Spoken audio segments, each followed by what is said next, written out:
So my name is Jed, and I'm the Senior Application Security Engineer here at Paddle.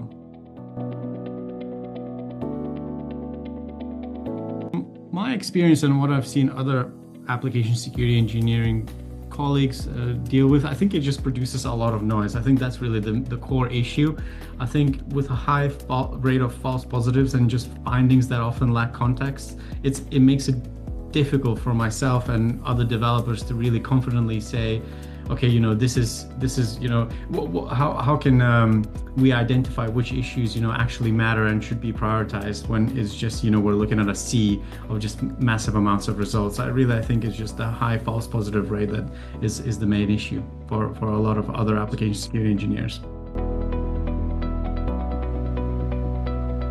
Sometimes we try to filter it down and really try and pass off results, I guess, that already sort of, should be looked at. But we have seen in the past, where we try to get developers to sort of own their own areas of development and whatnot. And when there's just an absolute massive amounts of results, it's sort of, just hard to even get started. If you see thousands of, false positives, it's sort of, where do I even begin with, So it's oftentimes of just, paralysis by analysis. You try and maybe, contribute and be productive, but you sort of just end up giving up because it's just not useful in the end.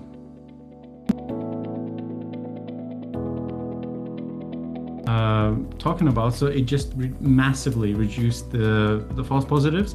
So it's I think in our environment we've seen something along the lines of 90% plus a reduction in findings. And when I say findings, I mean just usually the bad kind of findings in terms of they just weren't useful, so you just sort of cut that off. So it just made it and also I guess what I forgot to mention is just that the new AI capabilities from Apiiro with SAST, it just produces or sort of it helps give a little bit more context into why this finding matters and how you should sort of go about addressing and sort of what actually the core issue is. So it reduced dramatically. It reduced the false positive rate, which I think was the main issue, and it just helps surface issues that truly matter. So it just makes our lives easier. Work becomes a little bit faster, easier, and just more productive in that area.